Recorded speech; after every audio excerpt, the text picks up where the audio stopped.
നമസ്കാരം. ഫണ്ട് എടുത്ത് റിസ്ക്സിന്റെ പുതിയൊരു അധ്യായത്തിലേക്ക് സ്വാഗതം. നമ്മൾ ഇന്ന് വാല്യുവേഷന്റെ ആ ഒരു സീരീസിന്റെ മൂന്നാമത്തെ എപ്പിസോഡിലാണ്. അപ്പോൾ ഇന്നത്തെ ഈ ഒരു എപ്പിസോഡിൽ നമ്മൾ പറയാൻ പോകുന്നത് നമുക്ക് വാല്യുവേഷന് വേണ്ടിയിട്ടുള്ള ഡേറ്റ അവ എവിടെ നിന്ന് ലഭിക്കാം, എവിടെ നിന്നിട്ട് ഓതന്റിക് ആയിട്ടുള്ള ഡേറ്റ ലഭിക്കാം എന്നുള്ളതാണ്. നമുക്കറിയുന്ന പോലെ തന്നെ വാല്യുവേഷന് ആവശ്യം വേണ്ടിയുള്ള ഒരു സാധനമാണ് ഡേറ്റ. ഈ ഡേറ്റ പലയിടത്തുനിന്നായിട്ട് നമുക്ക് പലതും ലഭിക്കും.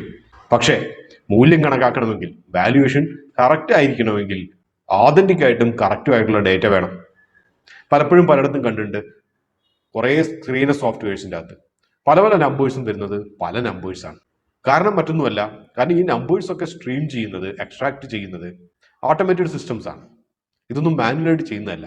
അപ്പൊ അതുകൊണ്ട് തന്നെ ഈ പല ഡേറ്റയുടെയും ആധികാരികത, ഈ നമ്പേഴ്സിന്റെ ആധികാരികത പലപ്പോഴും ഒരു ചോദ്യചിഹ്നമാണ്. അതുകൊണ്ട് തന്നെ തെറ്റായിട്ടുള്ള നമ്പേഴ്സ് വെച്ചിട്ട്, ആധികാരികമല്ലാത്ത നമ്പേഴ്സ് വെച്ചിട്ട് ഒരു വാല്യുവേഷൻ നടത്തി കഴിഞ്ഞാൽ ആ വാല്യുവേഷനും തെറ്റായി മാറും. അപ്പോൾ നിങ്ങൾ കരുതരുത് വാല്യുവേഷൻ എന്ന് പറയുന്നത് വെറും നമ്പേഴ്സ് മാത്രമാണോ എന്നുള്ളത്. അല്ല, രണ്ട് പാർട്ടുമുണ്ട്. Qualitative പാർട്ടുമുണ്ട്, quantitative പാർട്ടുമുണ്ട്. അപ്പോൾ ഇത്തരത്തിലുള്ള ഡേറ്റ മൊത്തത്തിൽ ലഭിക്കുന്ന ഏതെങ്കിലും ഒരു സോഴ്സ് ഉണ്ടെങ്കിൽ പലപ്പോഴും അതായിരിക്കും ഏറ്റവും നല്ലത്. നമ്മൾ പലപ്പോഴും ഇതിനു മുമ്പ് സ്റ്റോക്കുകളെയോ സിനാരിയോ ഒക്കെ നമ്മൾ അനലൈസ് ചെയ്യുമ്പോൾ പറഞ്ഞിട്ട് എക്സ്ചേഞ്ച് ഡേറ്റ എന്ന് പറഞ്ഞിട്ട്. ഇന്നത്തെ അവസ്ഥയിൽ ഏറ്റവും ആധികാരികമായിട്ട് നമുക്ക് ലഭിക്കാവുന്ന ഡേറ്റ എക്സ്ചേഞ്ച് ഡേറ്റയാണ്. മറ്റൊന്നും കൊണ്ടല്ല, നിയമം അനുശാസിക്കുന്നത് തന്നെ എക്സ്ചേഞ്ചിന് സബ്മിറ്റ് ചെയ്യുന്ന ഡേറ്റ അതൊരു സെൽഫ് അഫിഡവിറ്റോട് കൂടിയിട്ട് കമ്പനി സെക്രട്ടറി സബ്മിറ്റ് ചെയ്യുന്നതാണ്. അവ തെറ്റായി കഴിഞ്ഞാൽ നിയമപരമായിട്ടുള്ള നൂലാമാലകളുണ്ട്. തെറ്റിദ്ധരിക്കാൻ വേണ്ടിയിട്ടുള്ള ഡേറ്റ കൊടുക്കും എന്നുള്ളത് വേറെ കാര്യം. പക്ഷെ അതെല്ലാം വാല്യൂ ചെയ്യുന്ന ഒരാളുടെ ഉത്തരവാദിത്വമാണ് തെറ്റിദ്ധരിപ്പിക്കുന്ന ഡേറ്റ കൊടുത്തിട്ടുണ്ടെങ്കിൽ ആ ഒരു ഡേറ്റ കണ്ടുപിടിക്കുക എന്നുള്ളത്. വാല്യുവേഷന് വേണ്ടിയിട്ടുള്ള ഒരു 80% വിവരങ്ങൾ നമുക്ക് ഒരു പരിധി വരെ എക്സ്ചേഞ്ച് വെബ്സൈറ്റിൽ നിന്ന് ലഭിക്കും. അത് ആനുവൽ റിപ്പോർട്ട്സ് ആകട്ടെ, ഏറ്റവും അടുത്ത കാലത്തുള്ള നോട്ടീസുകളാകട്ടെ, റിലേറ്റഡ് പാർട്ടി ട്രാൻസാക്ഷൻസ് ആകട്ടെ, block deal, bulk deals, insider trading, ഇവ എല്ലാ ഡേറ്റയും എക്സ്ചേഞ്ച് വെബ്സൈറ്റിൽ നിന്ന് ലഭിക്കും. ഏറ്റവും എളുപ്പത്തിൽ BSE ഇന്ത്യയിലേക്ക് പോകുന്നതാണ് ഏറ്റവും എളുപ്പം, BSEindia.com. മറ്റൊന്നും കൊണ്ടല്ല, ചില സ്റ്റോക്കുകളൊന്നും NSE ലിസ്റ്റ് ചെയ്തിട്ടില്ല. അതുകൊണ്ട് NSE ചെന്നിട്ട് NSE ലിസ്റ്റ് ചെയ്യാത്ത സ്റ്റോക്കുകൾക്ക് വേണ്ടി തിരഞ്ഞു കഴിഞ്ഞാൽ ഡേറ്റ കിട്ടാൻ സാധിക്കുകയില്ല. അപ്പം അതുകൊണ്ട് BSE ആയിരിക്കും നല്ലത്. കാരണം NSE ലിസ്റ്റ് ചെയ്യാത്ത പല സ്റ്റോക്കുകളും BSE ലിസ്റ്റ് ചെയ്യാറുണ്ട്. മറ്റൊന്നും കൊണ്ടല്ല, ലിസ്റ്റിംഗ് ഗൈഡ് ലൈൻസ് NSEക്ക് കുറച്ചും കൂടി കടുപ്പാണ് എന്നുള്ളത് തന്നെ. അപ്പോൾ നമുക്കൊന്ന് എക്സ്ചേഞ്ച് വെബ്സൈറ്റിലേക്ക് ചെന്ന് നോക്കാം. www.bseindia.com എന്ന് പറയുന്ന BSEയുടെ ഒഫീഷ്യൽ വെബ്സൈറ്റിൽ പോകാം. അവിടെ ചെന്നിട്ട് നമുക്ക് വേണ്ട സ്റ്റോക്കിൻ്റെ പേര് ഗെറ്റ് കോട്ട് എന്നിടത്ത് ടൈപ്പ് ചെയ്യാൻ പറ്റും. ഉദാഹരണമായിട്ട് ഗോദ്രേജ് പ്രോപ്പർട്ടീസ് ആണ് നിങ്ങൾ വാല്യുവേഷൻ നടത്താൻ പോകുന്നതെങ്കിൽ ഗോദ്രേജ് പ്രോപ്പർട്ടീസ് എന്ന് ടൈപ്പ് ചെയ്യുക. ഡ്രോപ്പ് ഡൗൺ മെനുവിൽ നിന്നും സെലക്ട് ചെയ്യാവുന്നതാണ്. XML ഡേറ്റ ഫയലിങ്ങിൻ്റെ അകത്ത് നിന്ന് കിട്ടുന്ന റെഡിമെയ്ഡ് ആയിട്ടുള്ള കുറേ ഡേറ്റ ഇവിടെ നമുക്ക് അതേപോലെ തന്നെ കാണാൻ കഴിയും. 52 week high, low, upper price band, EPS, trading 12 months, cash EPS, PE, PB, ROE, ROC ഇവയെല്ലാം പിന്നീട് നമുക്ക് വിശദമായിട്ട് പ്രതിപാദിക്കാവുന്നതാണ്. Market cap full, market cap free floating. അത് കഴിഞ്ഞ ശേഷം ലെഫ്റ്റ് സൈഡിലുള്ള മെനുവിൽ നമുക്കിവിടെ ഫിനാൻഷ്യൽസ് എന്ന് കാണാൻ കഴിയും.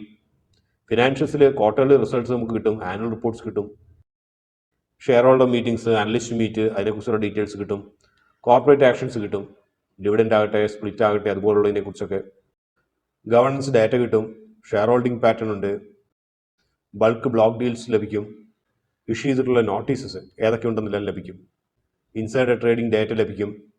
അപ്പോൾ ഒരു വലിയ പരിധി വരെ നമുക്ക് ക്വാളിറ്റേറ്റീവും ക്വാണ്ടിറ്റേറ്റീവുമായിട്ടുള്ള അനാലിസിസ് ഒരു കമ്പനിയെക്കുറിച്ച് നടത്താൻ വേണ്ടിയിട്ട്, അതിൻ്റെ വാല്യുവേഷന് വേണ്ടിയിട്ട് ആദ്യത്തെ പടിയായിട്ട് ഏറ്റവും നല്ല ഡാറ്റ ലഭിക്കുന്നത് മറ്റൊന്നൊന്നുമല്ല, ഏറ്റവും റീസെൻ്റ് ആയിട്ട് സബ്മിറ്റ് ചെയ്തിട്ടുള്ള ആനുവൽ റിപ്പോർട്ടാണ്.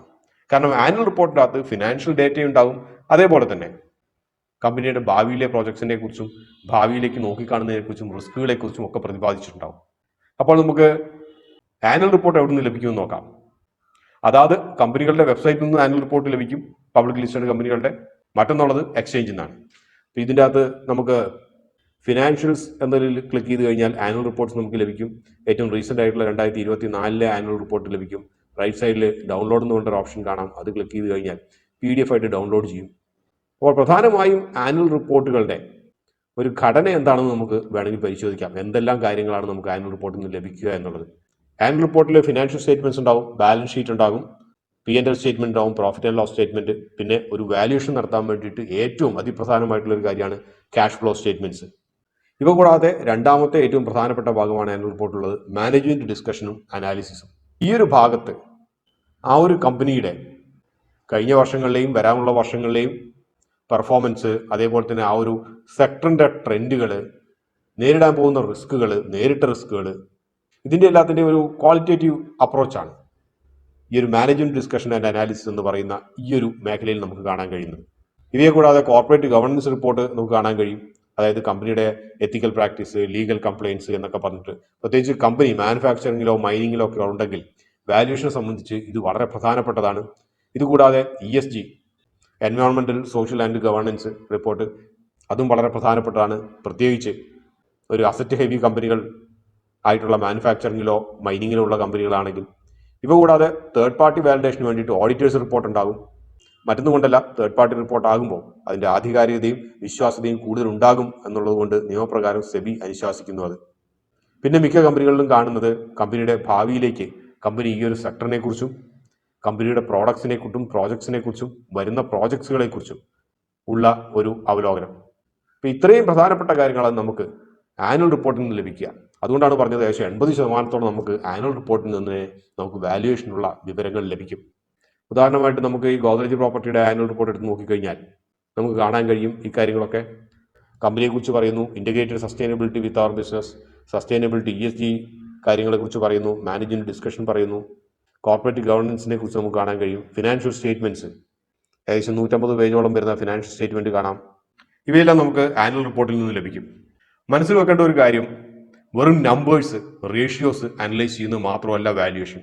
കാരണം അങ്ങനെ വാല്യുവേഷൻ നടത്താനാണെങ്കിൽ നമ്മൾ ഓട്ടോമേറ്റഡ് സോഫ്റ്റ്വെയർസ് മാത്രം ധാരാളം മതി. അഥവാ വാല്യുവേഷൻ പലപ്പോഴും നമ്മൾ നടത്തുന്നത് ഒരു ഇൻവെസ്റ്റേഴ്സിന് വേണ്ടിയിട്ടാണ്, പുതുതായിട്ട് ഇൻവെസ്റ്റ് ചെയ്യാൻ വരുന്നവർക്ക് വേണ്ടിയിട്ടും ഓൾറെഡി ഇൻവെസ്റ്റ് ചെയ്യുന്നവർക്കും വേണ്ടിയിട്ടും. അവർ എവിടെ നിൽക്കുന്നു, കമ്പനിക്ക് ഇനി ഭാവിയിലേക്ക് ക്യാഷ് ഫ്ലോ ഉണ്ടാകുമോ ഇല്ലയോ.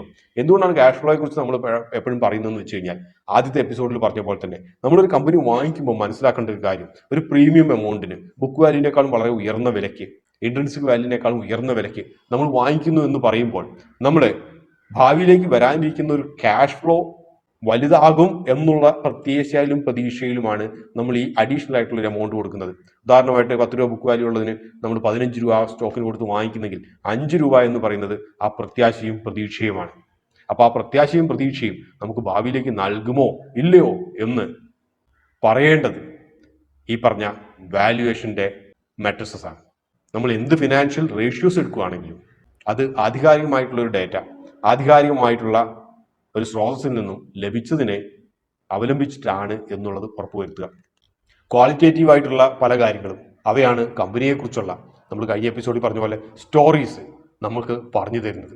വലിയൊരു പരിധി വരെ വെറും ക്യാഷ് ഫ്ലോ മാത്രമല്ല, ഈ സ്റ്റോറീസ് വാല്യുവേഷൻ കൂട്ടാനും കുറയ്ക്കാനും ഉള്ള സാഹചര്യം ഒരുക്കുന്നു. അതുപോലെ ESG, എൻവയോൺമെന്റൽ സോഷ്യൽ ആൻഡ് ഗവർണൻസ് റിപ്പോർട്ട്, അത് എന്തുകൊണ്ട് വളരെ പ്രാധാന്യം ഇന്നത്തെ രീതി അർഹിക്കുന്നു എന്ന് വെച്ച് കഴിഞ്ഞാൽ, സെബിയുടെ ഒരു മാൻഡേറ്റ് മാത്രമല്ല അതിലുള്ളത്. ഇന്നത്തെ രീതിയിൽ ഈ പറഞ്ഞതുപോലെ പറയപ്പെടുന്ന മൂല്യമോ അല്ലെങ്കിൽ സമൂഹത്തോടുള്ള പ്രതിബദ്ധതയോ അത് കമ്പനിക്ക് ഇല്ലാത്ത രീതിയിലുള്ള ഒരു ഓപ്പറേഷൻസ്, അത് പലപ്പോഴും നല്ല രീതിയിലുള്ള ഒരു ഓപ്പറേഷൻസ് അധിക കാലത്തേക്ക് നിലനിൽക്കുകയില്ല എന്നുള്ളത് നമ്മളെ പല കമ്പനികളും ഓർമ്മിപ്പിക്കുന്നുണ്ട്. ഏറ്റവും വലിയ ഉദാഹരണം എന്ന് പറയുന്നത് വേദാന്ത തന്നെയാണ്. ഒരു 15 വർഷം മുമ്പുള്ള വേദാന്ത, സ്റ്റെർലിംഗും സെസഗോവയായിരുന്നു. അന്നത്തെ 15 വർഷത്തിൽ നിന്നും ഇന്നത്തേക്ക് വേദാന്ത അല്ലെങ്കിൽ വേദാന്ത റിസോഴ്സസ് പാരന്റ് കമ്പനി വളർന്നോ എന്ന് ചോദിച്ചു കഴിഞ്ഞാൽ അതിന് ഉത്തരം ഇല്ല എന്നാണ്.